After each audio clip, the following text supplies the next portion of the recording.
بسم الله الرحمن الرحيم.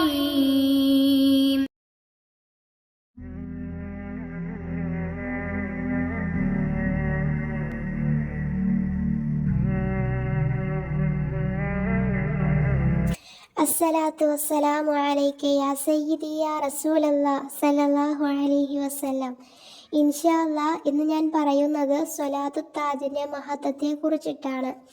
ഇൻഷാ അല്ലാഹ് അല്ലാഹു സുബ്ഹാനഹു തആല സ്വീകരിക്കുമാറാകട്ടെ. ആമീൻ യാ റബ്ബൽ ആലമീൻ. ഇൻഷാ അല്ലാഹ് നമുക്ക് എന്താണ് സ്വലാത്തു താജിന്റെ മഹത്വങ്ങൾ എന്ന് നോക്കാം. ഈ സ്വലാത്ത് നിർമ്മിച്ചത് മഹാനായ അഷേഖ് അബൂബക്കർ ബിനു സ്വാലിഹുൽ ആലമി റളിയല്ലാഹു അൻഹു മഹാനവറുകളാണ് സ്വലാത്തു താജ് നിർമ്മിക്കപ്പെട്ടത്. സ്വലാത്തുകളുടെ കിരീടമാണ് സ്വലാത്തു താജ്. അതിമഹത്വവും പതിവാക്കേണ്ടതുമാണ് സ്വലാത്തു താജ്. ദിവസം ഒരു പ്രാവശ്യമെങ്കിലും ചൊല്ലുന്നത് വിഷമങ്ങളും പ്രയാസങ്ങളും നീങ്ങി ജീവിതത്തിൽ സന്തോഷവും സമാധാനവും ലഭിക്കുന്നതിനും റസൂൽ സല്ലല്ലാഹു അലൈഹി വസല്ലമ തങ്ങളോട് കൂടുതൽ അടുപ്പം ലഭിക്കാനും സഹായിക്കും എന്ന് നാം മനസ്സിലാക്കേണ്ടതുണ്ട്. എത്ര വലിയ ആവശ്യങ്ങൾ ഉണ്ടെങ്കിലും ആവശ്യങ്ങൾ നിറവേറാനും റസൂൽ സല്ലല്ലാഹു അലൈഹി വസല്ലമ തങ്ങളെ സ്വപ്നത്തിൽ കാണാനും ഒരാൾ ആഗ്രഹമുണ്ടെങ്കിൽ എല്ലാ ദിവസവും 7 തവണ ഈ സ്വലാത്ത് താജ് പതിവാക്കുന്നത് വളരെ നല്ലതാണ് എന്നു മഹത്തുക്കളായ ആളുകൾ രേഖപ്പെടുത്തി വെച്ചതായി കാണാം. ഔലിയാക്കന്മാരും പണ്ഡിതന്മാരും ഒക്കെ അവരുടെ പ്രാർത്ഥനയുടെ തുടക്കത്തിൽ സ്വലാത്ത് താജ് ഓതാറുണ്ട്. സ്വലാത്ത് താജ് കൊണ്ട് ദുആ ചെയ്താൽ അതിന് വളരെ പ്രതിഫലം ലഭിക്കുമെന്ന് അവർ മനസ്സിലാക്കിയത് കൊണ്ടാണ് അങ്ങനെ ചെയ്യുന്നത്. സ്വലാത്ത് താജ് പതിവാക്കുന്നവർക്ക് പൈശാചികമായ ഉപദ്രവവും ഉണ്ടാകുകയില്ല. പ്രകൃതി ക്ഷോഭങ്ങളിൽ നിന്നും അള്ളാഹു അവന് നല്ല രക്ഷ കൊടുക്കുന്നതാണ്. മാസത്തിലെ വെള്ളിയാഴ്ച ഇശാ നിസ്കാരം കഴിഞ്ഞ് അതിനുശേഷം വുളൂ മുറിയാതെ രൂപത്തിൽ 70 തവണ ഈ സ്വലാത്ത് ചൊല്ലുക. അതിനുശേഷം ആദ്യ വെള്ളിയാഴ്ച ഈ രൂപത്തിൽ സ്വലാത്ത് ചൊല്ലിയതിനു ശേഷം തുടർച്ചയായി 11 ദിവസം കൂടി സ്വലാത്ത് താജ് ചൊല്ലിയാൽ റസൂൽ സല്ലല്ലാഹു അലൈഹി വസല്ലമ തങ്ങളെ സ്വപ്നത്തിൽ കാണാൻ കഴിയുന്നതാണ്.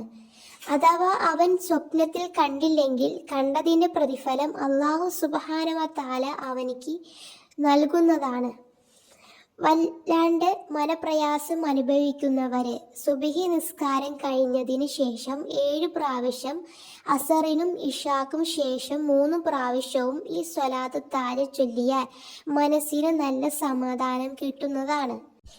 ഇനി കണക്കുകളൊന്നും വെക്കാതെ തന്നെ എത്ര വേണമെങ്കിലും എത്രയാണ് ദിവസം ചൊല്ലാൻ കഴിയുന്നത് ആ രൂപത്തിൽ ചൊല്ലി പതിവാക്കുന്ന ആളുകൾക്ക് ഈ ലോകത്തും സമാധാനവും ഐശ്വര്യപൂർണമായ ജീവിതവും പരലോകത്ത് വലിയ നേട്ടങ്ങളും കൈവരിക്കാൻ അവർക്ക് കഴിയുന്നതാണ്.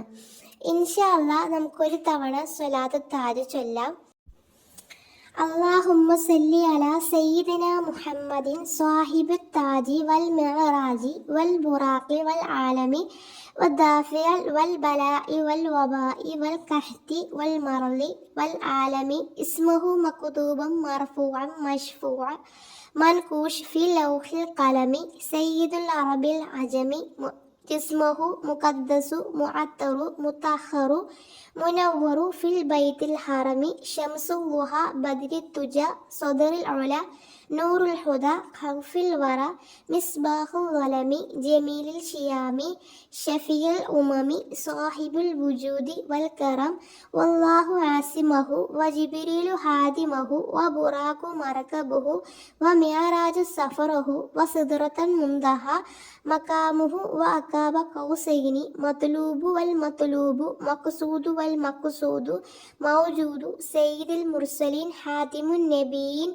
شفيع മുദ്രിമീൻ അനീസുൽ ആരിബീൻ റഹ്മത്തുൽ ലിൽ ആലമീൻ റാഹത്തുൽ ലിൽ ആശിഖീൻ മുറാദിൽ മുഷ്തഖീൻ ഷംസുൽ ഹാരിഫീൻ സിറാജിൽ സാക്കിനീൻ മിസ്ബാഹുൽ മുഖറബീൻ മുഹിബ്ബുൽ ഫുഖറാഇ വൽ ഉറബാഇ വൽ മസാഖീൻ സയ്യിദുൽ സഖലൈൻ നബിയിൽ ഹറമൈൻ ഇമാമൽ കിബിലത്തൈൻ വസീലത്തിന ഫിദ്ദാറൈനി സ്വാഹിബുൽ ഖാബ് കൗസൈനി മഹ്മൂബി റബ്ബിൽ മശ്രിഖൈനി വൽ മഗ്രിബൈനി ജദ്ദൽ ഹസൈൻ വൽ ഹുസൈൻ മൗലാന മൗല സഖലൈൻ അബി ഖാസിം സയ്യിദുന മുഹമ്മദ് ബിൻ അബ്ദില്ല നൂരി മിൻ നൂരില്ല യാ അയ്യുഹൽ മുസ്തഖൂന ബിനൂരി ജമാലിഹി സല്ലു അലൈഹി വസല്ലിമു തസ്ലീമാ.